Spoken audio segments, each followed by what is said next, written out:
वो तीन खूबियां हैं सादगी, आजिज़ी और कनात।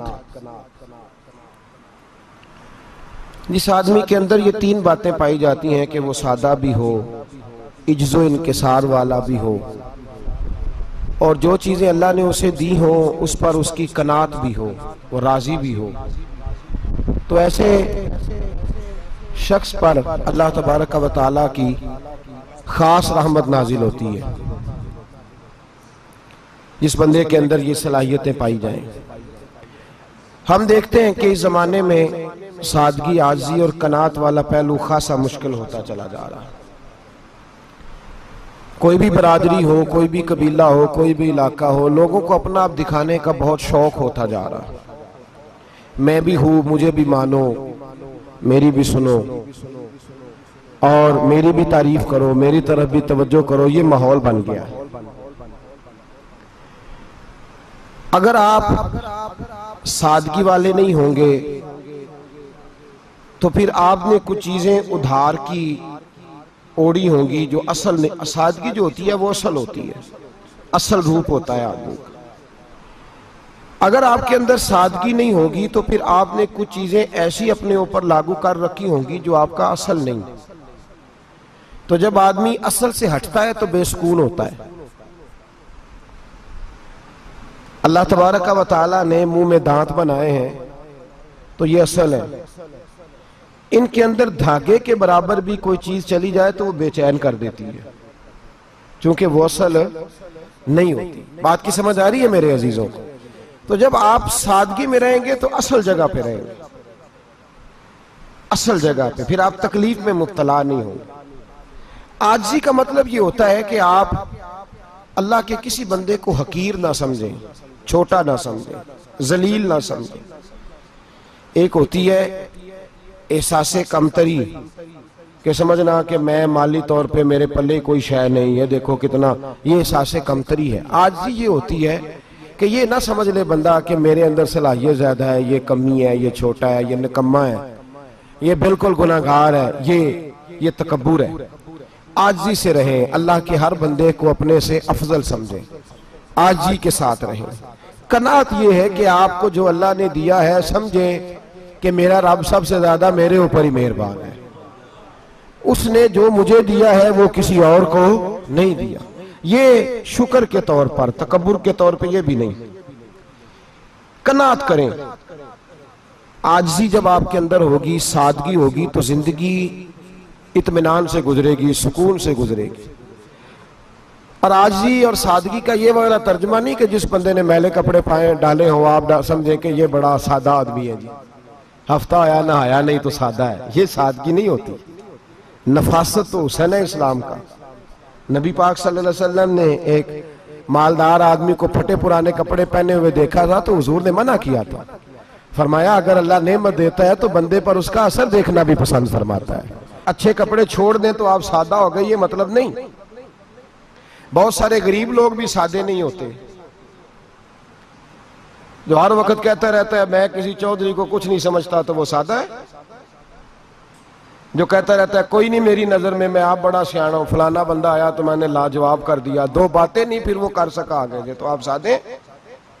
आप तो बड़े महान तेज आदमी है भाई, आप तो अपनी करामत सुना रहे। सादगी का मतलब है बेतकल्लफ जिंदगी, जिसमें कोई तकल्लुफ ना पाया जाए। जो बंदा हो वही वो बयान करे, ये सादगी है। ये सादगी के खिलाफ है कि आप जो नहीं है वो आप। मेरा एक तजर्बा है, इसको आप कुरान और हदीस का निचोड़ ना समझिएगा, मेरी जाती बात है तो इसको जादी रहने दीजिएगा। मेरी जाती थोड़ी सी, मेरी कभी कभी मैं परेशान होता हूँ। आप किसी की दावत खाने जाए ना, वो अकीके की हो, वलीमे की हो, कोई भी हो, अच्छा जब आप खा लेते हैं ना तो फिर वो आदमी मुतालबा करता है कि आप उसकी तारीफ करें, फिर उसका ये मुतालबा होता है। वो बिल्कुल मेरी तरह का देहाती भी हो तो कहता है मैं मुंडिया कल आख्या कि लियाओ फिर कोई कट्टा चंगा तगड़ा जिहा, अज जी आखन ना कि जनाब दी दावत सी ते इस पकाए कुछ नहीं। वो फिर जिसले कट्टा एडा वधिया लिया के नाई अगे रखिया तो उन्हें पहली बारी इंज दा वेखिया, उन्हें फिर बनाया कि कमाल कर छड़ी। मुतालबा क्या है उसका भला? बोले तो आखे कि जिंज दी तुसा रोटी पकाई मैं कदे नहीं खादी। ये हर आदमी का मुतालबा, हर आदमी। जनाब मैं सवेरे गया हूं तो ताजी सब्जी स्पेशल आपके लिए मैं लेके आया हूं, और ये वो वाली लाया हूं जो मिलती नहीं थी पूरी दुनिया से, सिर्फ मुझे मिली है। तो ये आजिज़ी नहीं, ये सादगी नहीं, ये बनावट है। जो सादे लोग होते हैं ना, सादे, हम तो बड़े, जो ये मैं अमीर गरीब, ये सारे लोग ये काम करते हैं, सारे। जो हम नहीं वो हम बन के दिखाते हैं, जो हम हैं नहीं वो हम बनते हैं। उसका नुकसान ये होता है कि जब वो चीज जो असल नहीं होती वो आती है तो तकलीफ देती है। नबी पाक अलैहिस्सलाम की जिंदगी सादी थी। किस तरह की सादी थी? दो जुमले, हजरत अब्दुल्ला इब्ने अब्बास के दो जुमले और बात खत्म कर दी। फरमाते हैं मेरे रसूल पाक अलैहिस्सलाम की जिंदगी सादी थी। ये कैसी सादी थी? फरमाते हैं जो मिलता था हुजूर पहन लेते थे, जो सामने आता था खा लेते थे। कोई तकल्लुफ नहीं कि मैंने ये नहीं खाना, ये खाना है, ये नहीं लेना, ये लेना है। ये मिजाज नहीं, तबीयत नहीं। हमारी तो पसंद नापसंद होती है ना। हुजूर को कद्दू ज्यादा पसंद था, ये तो आपको हदीस में मिलेगा, ये तो मिलेगा। लेकिन ये नहीं मिलेगा कि नबी पाक सल्लल्लाहु अलैहि वसल्लम को गंदम नापसंद थी, ये नहीं मिलेगा। आपको ये तो मिलेगा कि रसूल पाक को दूध ज्यादा पसंद था, ये नहीं मिलेगा कि सादा पानी नापसंद था। ये तो आपको मिलेगा कि नबी करीम सैयद आलम सल्लल्लाहु अलैहि वसल्लम जमीर पर सोने को पसंद करते थे। ये नहीं मिलेगा कि चारपाई पर सोने को नापसंद करते थे।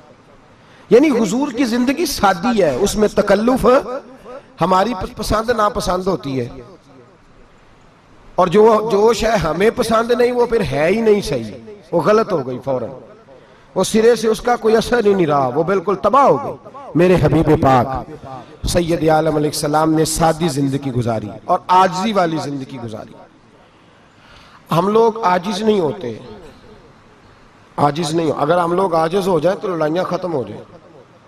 हर खानदान में, हर घर में लड़ाई है, इसका मतलब है कि आजिज़ी, जहां आजिज़ी होती है वहां लड़ाई, वहां लड़ाई नहीं होती, झगड़ा नहीं होता।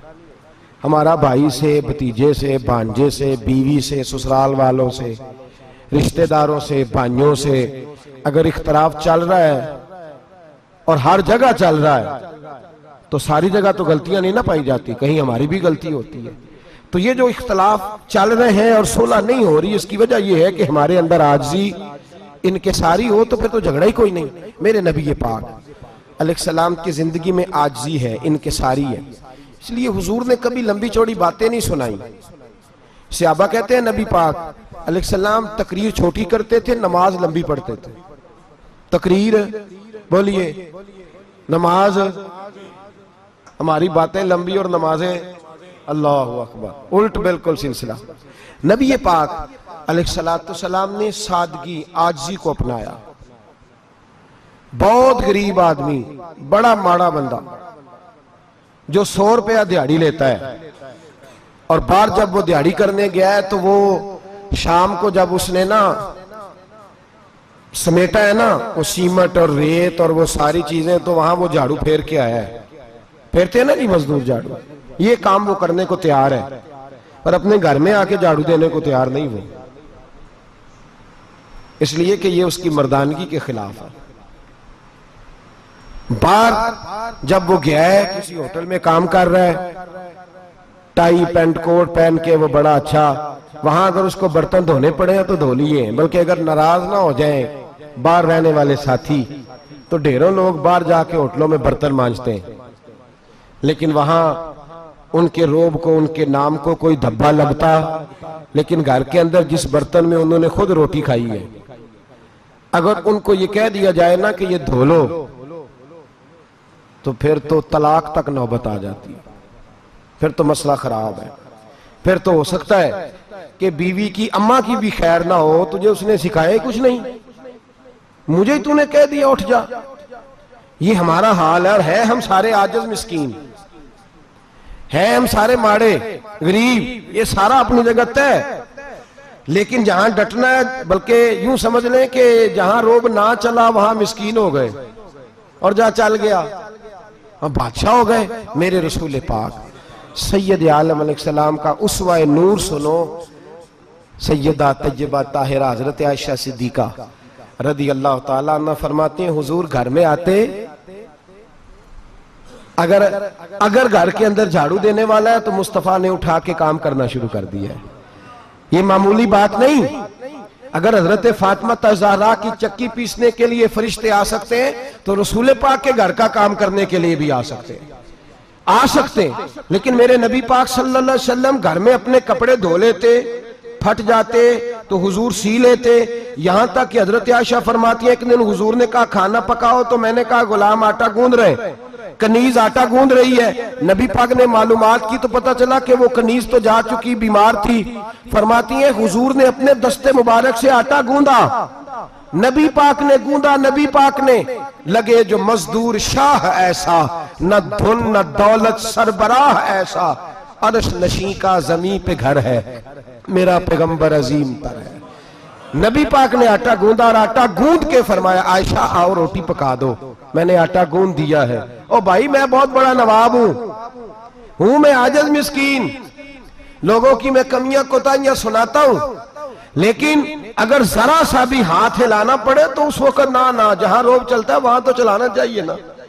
जितना हमारा दबदबा बनता है, आजिज़ी इनकिसारी, ये इंसान को संवारती है, ये उसको सुकून देती है, ये उसके अंदर पैदा करती है वो चीज जो उसे अल्लाह के करीब करती है। अगर आप बड़े हैं तो फिर आप बड़े ही रह जाएंगे, बन कुछ नहीं सकेंगे।